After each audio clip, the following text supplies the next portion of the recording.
Hello and welcome back to the Stronger Than Steel podcast. My name is John Kier, and joining me as always is my co-host Austin Davidson. Heyo. It is Wednesday, August 16th, and we're going to be spending some time today breaking down the Steelers' victory over the New York Giants in their first preseason game of the year, 20-12. But before we get to that, Austin, you and I have a lot to talk about. For those who don't know, don't follow the channel, don't know what's been going on, Austin was just recently in Bristol, Connecticut for it was a little something about fantasy football, Austin. That's what we know, and it was pretty cool. Austin was able to get on TV, but why don't I let you talk about it, Austin? Tell the audience a little bit about what all this was and kind of how this started. So about 2 months ago now, NFL on ESPN Twitter account asked for what were your fantasy punishments for your leagues, and I responded with my league's punishment. My league's punishment was called on TV the Mystery Cup. So what happens in the Mystery Cup is everyone from the league brings an ingredient, they put it in the blender, and then the loser has to drink it and give it a good attempt. Otherwise, they lose keepers because we're in a keeper league, as well as some draft picks to go along with it. So basically, they told us they wanted a video, and we were going to record at home. But quickly afterwards, like a week later, they were like, we actually want you to come and record in studio at ESPN headquarters and do your segment here. We were one of two leagues to be invited up. The second one was the Tomato Brothers, the Tomato League, if you guys call it that, the next day.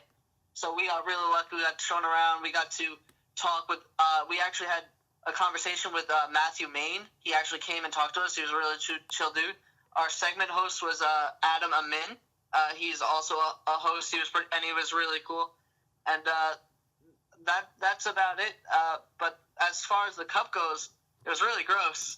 But we had the ingredients that went in were paprika, honey mustard, strawberry milk, apple cider vinegar, barbecue sauce, horseradish, then minced garlic, Doritos, and an egg. And and tomato and clam juice.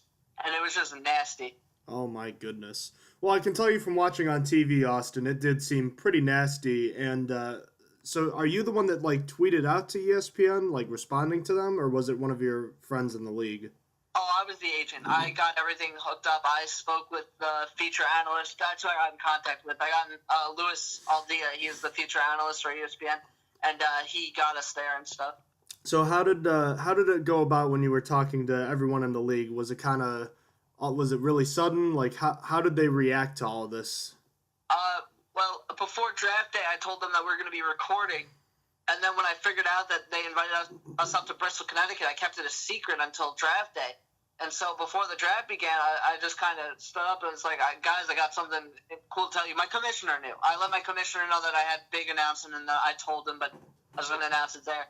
And when I told them we were going up to Bristol, Connecticut, at first they thought I was just messing with them, that I was lying and making a joke. But then they got really excited. It was really exciting experience for all of us. Did you all get to carpool down there, or was it just kind of we'll meet you there? We took 3 cars. One came from Rhode Island. He was by himself. The other 2 cars had 5 people in them each. Wow, it sounds like a good time. Were you there for just the one day? Yeah, one day only. I had work the next day, so. It sucks. But so basically you got down there and you did the segment. Did you get to tour or anything? Did you get to see anything else? We did. He actually Lewis brought us backstage on one of the sets, and it was really cool. We also went around the whole place. We went around where a commercial was set for the X Games. They totally showed us around. We got to see a bunch of things around the studio. We actually only 6 of our guys got to see the segment that's backstage because they were recording, and we peeked our heads while they were recording, so we got taken away. Wow. That sounds really, really cool, Austin. I'm so glad you and your friends were able to be a part of something like that. And, I don't know if you were looking at it, but on Instagram, I actually saved the post on my phone. It had something I think 145,000 views on Instagram from ESPN's direct page. And I know it was on Twitter. We retweeted it with our account, and I streamed a live video from our Instagram account during it, but I don't think it got a lot of viewers. And I was gonna save it to the story, but I did not, It's unfortunately. okay. But Facebook, actually, the video that went on Facebook hit 1 million views yesterday. It's at 1.1 million views, so and like 2,000 shares. So we got a lot of views on it. You should share it to our Facebook account. I should. I forgot about that. Go ahead and do that at some point. But in any case, that's a very cool experience. And for those who haven't seen it or don't know what we're talking about, it's just a little fun thing we all think you should check out. Plus, you get to see one of the faces of our beautiful two-headed monster when it comes to our co-hosts here. So you should get a good look at him. But you're wearing the James Harrison jersey, correct? Yep, not Antonio Brown, James Harrison. Now, were you given that jersey when you were there, or did you get one? Like, did you buy one, I mean? No, I actually had that James Harrison jersey. I brought it up from home. Oh, now see, I did not know that you had that. I thought, oh, maybe they gave you one, because that would have been something that's cool, too. No. But in any case, we'll post a link of the video on all of our social media accounts and our website at some point. But Austin, I just wanted to talk to you a little bit about that. And is there anything else you wanted to say about that, or just ESPN, or the whole experience that you wanted to share? Nope, that was about it. Well, very cool. So just more incentive to all of those who play fantasy football. If you're going to play, be very serious about it, because you don't want to come in last, especially if you're in that league, huh? Yeah. Is that something you do every year, by the way? Is it like always the like mystery cup, or is it something different? We are actually bringing together this next year. We're trying to introduce the Wheel of Mystery, and it's going to have the mystery cup on it, but we're also trying to add things like a tattoo or just something stupid that the last person has to do, maybe getting shot up by paintball guns while naked. It's just a bunch of oh my bad goodness. things. That sounds very if you're in this league, you better make sure you don't make any mistakes. Oh, yeah. Well, such is life as a fantasy football player, and we'll move on from that now. So getting into the actual Steelers game, the Steelers played on Friday. So keep in mind that the preseason week is a little different than the regular NFL week. There usually aren't games on Friday. The Steelers, as we mentioned, they won 20-12. So now that they're 1-0, what are your quick first thoughts and impressions, kind of quick takeaways from this game? My first thought is Dobbs maybe just slightly better than I thought. At first, I didn't think so, but then he might have just slightly been better. Then offense was lackluster for the most part. The defense shined, and Arthur Moats probably secured his roster spot over Keon Adams in this game. What were your first thoughts? Well, I just thought it was interesting to note that this is probably this has been a rare occasion for Mike Tomlin-led teams in the preseason. Typically, the last few years, the Steelers have lost most of their preseason games. So it was kind of nice to see them win, even though it was a meaningless game. And as far as offense goes, this was not a well-played game for sure, especially when it comes to quarterback play. But there were some moments that you could take away and say, you know what, that was a nice play. And the other thing to remember about this game is that there's still a lot to evaluate going forward, and don't take too much of what happens in this first preseason game as something that's fact. So, for instance, don't look at the extremes of, say, Josh Dobbs and Arthur Moats and say Josh Dobbs is never going to be anything other than a third-string quarterback, which is possible, but, who knows what he could be too. And by that reasoning, don't go out and say, Arthur Moats is the next James Harrison, because that simply is not true. So just remember that going forward with these preseason games, especially with the first one. Now, moving on, Austin, I figured we could talk more about stuff that's going on around the league later, so we can move on to the offensive. I want to look more at the offense for now. So name one player to me that stood out on this unit. I really thought Terrell Watson stood out. He got one of the 2 touchdowns the Steelers scored this game, and I thought he did good.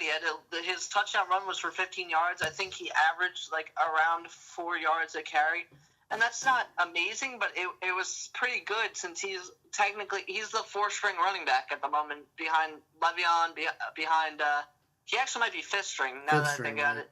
But he did about the same as Niall Davis. It just seemed he impressed me. I wasn't expecting much from him, and that's about it. Who impressed you? Uh, you know what? I was actually pretty impressed by Kobe Hamilton. He had had a pretty lackluster training camp and was reportedly having troubles with drops and seemed to be not doing as well as he had last year. Then in this game, he may not have given himself a roster spot with this game, but he definitely made the decision to potentially cut him a lot harder. Hamilton had, I believe it was two catches for, was it 72 yards? Yes. And they were both pretty great. Now, they weren't spectacular catches by any means, but in both cases, he blew past the defender covering him. He was open and he made the catch deep down the field. And like I said, you don't want to look in too much to a couple of plays in the first preseason game, but it was a pretty big confidence booster for Hamilton, and he's reportedly been better in camp since this game. So that's something to look out for going forward. Another thing, Austin, you mentioned to me before the last episode is that NFL roster cuts are now no longer they're no longer cutting the roster down to 75 before 53, so now it's just going straight from 90 to 53. So with that being the case, Hamilton is going to have some more time to make his own case when it comes to making this roster. So I thought he stood out in a good way on the offense. So now on the flip side, who disappointed on the offensive side of the ball? Receivers as a whole, besides Kobe Hamilton, it was really lackluster from all of them. The next best target was Cannon Severin, 2 catches for 24 yards. And I, right before this episode, I found out he got cut. So it was really, really bad after Kobe Hamilton. I mean, the most catches by a wide receiver was 2. It was tied for 2 for both receivers. Like that's not that great. So, who disappointed for you? Well, this is interesting because I have Josh Dobbs as the player who disappointed for me, but it's also you could also make an argument that the receivers made Josh Dobbs worse and vice versa. But I think Steeler Nation had pretty high hopes for Josh Dobbs, and again, it's one preseason game, and he did finish somewhat strong. But I think people are looking at Josh Dobbs' performance in the second half of that game as something that they probably wouldn't have seen it as a nice bounce back had he not been so bad in the first part of the game. I was working at my internship during the time of this game, so I didn't get a great look at this football game. But from what I could tell, Dobbs just he looked almost lost in the pocket. I mean, he was making bad decisions. He didn't seem comfortable. He just really wasn't making any good plays. And I just remember the first third down, he just made a terrible throw in that. I don't know what happened on that first interception. I watched the replay of that a ton of times, and I know people were saying that it looked like he got hit, but I don't think he actually got hit there. I think the ball just fluttered. It was just a duck. Maybe he just didn't want to throw it or something. But that first one didn't look good to the former Steeler Valentino Blake. And the second one, I was watching when he threw that, and that was just disgusting. Like, I'm sorry, but that was a very bad throw. So I was not happy with his performance. And yes, I know he made the 2 big throws to Kobe Hamilton, and he had a decent second half, but I really was hoping for a little more, and I thought he would have a little more control of himself. I thought he'd make some better decisions, but there is still time for him to grow. So it's not all bad. So now that we've looked at some players that have stood out and disappointed each of us a little bit, do we have any overall concluding thoughts on the offense? Yeah, I wanted to go back on your thing. I wanted to say I wanted to say Josh Dobbs disappointed as well. And had his playing time been done after the first half, he probably would have been a disappointing player. But I really think he started picking up towards the end of his play time, and I can't really say he would disappoint me because this is actually honestly about where I expected him to perform. I didn't expect him to be totally bad, but I expected him to be just not that great, not what we're used to. We are a little bit spoiled with a good quarterback, but it's only his first preseason game. As you said, he has time to grow. But I think he did about as what I expected.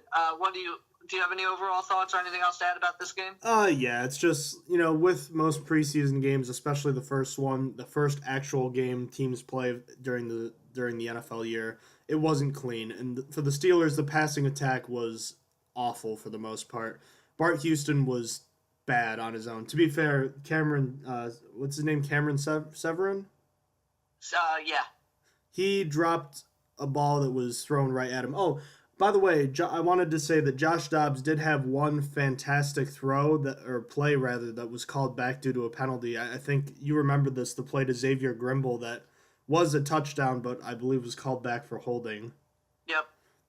I don't remember exactly what happened, but I'm pretty sure it was something pretty similar to what Ben Roethlisberger has done, countless times where he scrambled out of the pocket and then found a receiver in the end zone. It was a great throw, too. So that was a great play, but overall, Dobbs was pretty disappointing. Now, back to what I was saying, it wasn't a clean game for the most part, but that's also to be expected. But now that we're heading into the second week of the preseason, I expect we're going to see more. I think we're going to see the Steelers open it up a little more on offense. I think we're going to see more starters play, and I think we're going to see Todd Haley open it up with some more aggressive calls on the offensive side of the ball. So I'm looking forward to that. Now, on the other side of the ball, the defense for the Steelers really stuck out in a really good way, limiting the Giants to 12 points and 0 touchdowns. So there's a lot of players to like for their performance in this game, but who stood out to you the most? I'm going to go with Mike Hilton. In the last podcast we did, I actually said how I was excited to see him play, and he really impressed. He led the team in tackles with 6 tackles and an assist, and also had on a sack as well as a fumble recovery. I think he got himself a spot on the regular season roster just from this game, making him my player of the week. Who stood out for you? Similar to the way Hilton may have just locked up a roster spot for himself, I think Arthur Moats just did the same with his performance. Moats, I believe, was the best player on defense when it comes to stats. He had 3 sacks and 1 interception, a pretty game-changing interception at the time.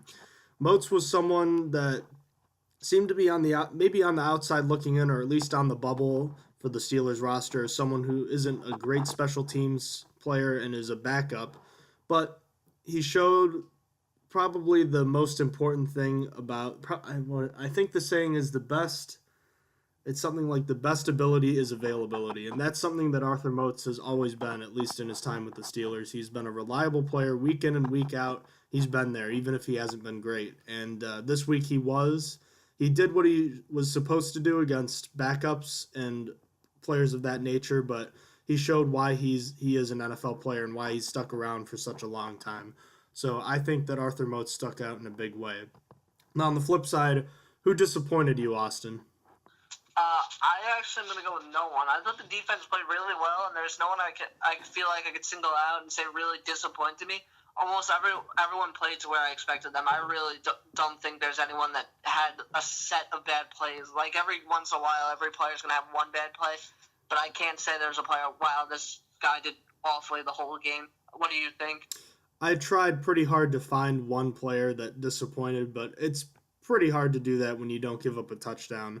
So I second your thoughts, but I do need to find someone to give this to, someone to take out my frustration on. So I'm going to take it out on Anthony Chickillo because I was hoping this was the game where I was going to figure out if he was actually more than just a special teams player. The last few years, Chickillo has been a monster in training camp, specifically last year, and there was a huge, following of his, and it seemed like this guy could be something special. And then he went out on the field and didn't back any of it up. So I was kind of hoping this would be the chance we'd get to find out if he really is as good as everyone was talking him up to be the last couple of years. But it's going to have to wait another week, at least, depending on how long he's injured for. So I was disappointed about that. But overall, honestly, it's a nitpicking. The defense did a very good job this week. Any other overall thoughts you wanted to add to this? I just want to say that Javon Hargrave, while he played, actually looked really good as well. He didn't have any stats we're saying, but his bull rush is still fantastic and beautiful to see. He's set to have a big year, and that's really all I have to say. What are your thoughts? Yeah, I have nothing really to add to that. Just piggybacking off of what you said, it sounds like Artie Burns and Javon Hargrave are poised for big years, especially when it comes to how they looked last year. Not that they looked bad. In fact, I think Hargrave looked very good last year. Burns looked pretty good as well. But if you look at the way Antonio Brown has fared against cornerbacks not named Artie Burns, I think it's something like a 75% catch rate, where Burns, it's something like 48%. That's something very good and encouraging to see from Artie Burns. And it's something that I'm looking forward to seeing him play against, not great receivers, to see if he is able to shut them down completely like we're hoping he can. And then Hargrave, boy, if he can become a dynamic player, kind of like he showed at times last year, that's going to be a formidable defensive line, and that's something that the Steelers haven't had in a while. So I'm looking forward to hopefully seeing more of that.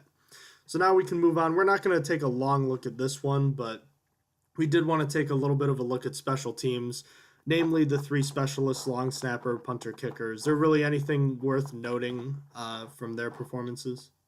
Not really. I didn't hear Holba's name once. That's a great thing. You don't want to hear his position being called out because that means he's doing bad. Then Boswell made both his field goals with along the 48, as well as both his extra points. And Berry had 6 punts for an average of 45.8, which is not bad at all. So nothing really to report for special teams. Anything for you to say? Nope, you covered it all. So I'm ready to move into the next segment. So, Austin, it is time. Austin and I decided in the middle of the offseason to come up with something that maybe could be unique for us. And yeah, every show following a sports team is going to have a player of the game or a player of the week kind of thing. So Austin and I decided to come up with the Stronger Than Steel Big Stop of the Week. Now, essentially, what we have decided this is going to be is it's going to be a player who's making a big defensive play. So this is going to be, it could be a player making a tackle on a goal line stand. It could be a sack on a big third down. It could be a game-sealing interception, or maybe just a player who takes on three blocks and frees up someone else for a big tackle. So something of that nature is something that we wanted to get going for every week. So that being the case, I made the selection for our inaugural Big Stop of the Week. And for that, I went with Arthur Moats, not for any of his 3 sacks, which were great in their own right, but I went with Arthur Moats' interception.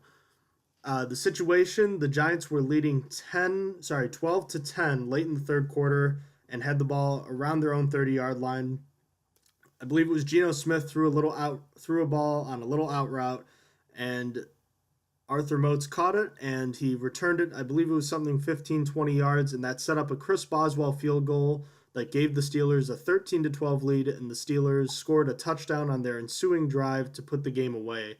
So looking back at that interception, that really turned the tide of the game, and it gave the Steelers their first win of the season. And I believe it was very deserving of our inaugural Big Stop of the Week. And as I mentioned before, he was also pretty dynamic rushing the passer too with 3 sacks. So our first choice for the Big Stop of the Week, Austin, we have our own special different segment, just a standard Player of the Week. You want to talk a little bit about that? I might have slipped up and said Mike Hilton was the Player of the Week. I actually want to change that. I want T.J. Watt is going to be the Player of the Week. With his 2-sack performance, added on with a pass defense, 3 tackles, and 2 assists, he is definitely the Steelers Player of the Week in my eyes. He did fantastic in his debut, so he wins our first Player of the Week. How did we not mention his name yet? I have no idea. Shame on us. The Steelers' first-round pick, T.J. Watt, had 2 sacks in his first 2 attempts at rushing the passer on back-to-back drives. Now, breaking down the sacks, what do you think about them when you actually looked more in depth at them? The first one was a little bit more of a coverage sack. It wasn't like, oh, he broke through. And then the second one, he just went in unblocked. I don't know what happened. No one blocked him, so he got a free one. So they weren't the most impressive sacks, I will say, but I mean, it was still fun to watch. What do you think? Well, first of all, Mike Tomlin will echo your thoughts, saying that I believe he said those are the 2 easiest sacks he's ever going to have. And yeah, they were pretty easy, honestly. But it's not like he he was gifted those sacks either. He did push Eric Flowers back a little bit, and he didn't collapse the pocket a ton, but he was there and was able to finish off Josh Johnson on the first sack. And then the second one, that was a read option play, Austin, I believe. And Okay.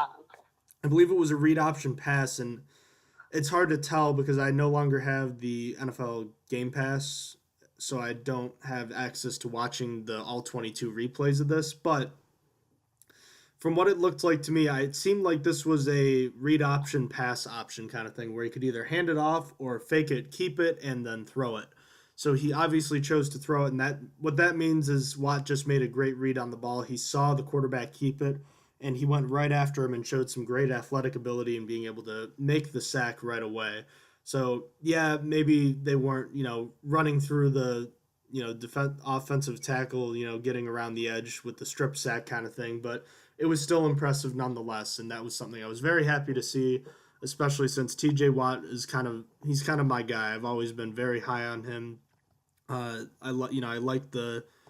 like J.J. Watt, and I was very happy when I heard that T.J. might be connected to the Steelers back around the draft, and I was very happy when he was drafted by Pittsburgh. So he's kind of my guy. So I am happy about that. So Austin, now that we have the first week of the preseason in the rearview mirror, is there anything else you wanted to say before we wrap up this recap episode? Nope. Just that I'm looking forward to the next game against Atlanta. Alrighty, we'll get to more NFL and Steelers news coming up later. So, for any questions you listeners may have about our show, feel free to email us at strongerthansteelpodcast@gmail.com. If you want to check us out, we have several social media pages. We have Facebook, Instagram, and Twitter. For those, you can follow us on Facebook at Stronger Than Steel Podcast, Twitter at Stronger_Steel, and Instagram at Stronger_Steel_NFL. And if you want to see a little bit of our work, check out StrongerThanSteelNFL.blogspot.com. That's our website. We post all of our information there, and we also have links to our YouTube page, which Austin just recently finished his first YouTube video, or at least first for the website. Austin, at least was that your first YouTube video? No, it was not. I've actually cut up a few other videos for other personal things, but that was the first one for Stronger Than Steel. Yep. Well, in any case, I wanted to say, Austin, you did a very good job, and I did touch it up a little bit, but this is pretty much all Austin's work, and he did a very good job. So please go check out the latest video on Stronger Than Steel's YouTube page and give it a like, give it some feedback. We'd love to hear what you think about it. So thank you very much, listeners, for joining us today, and we'll be back soon for the Steelers and Falcons preview.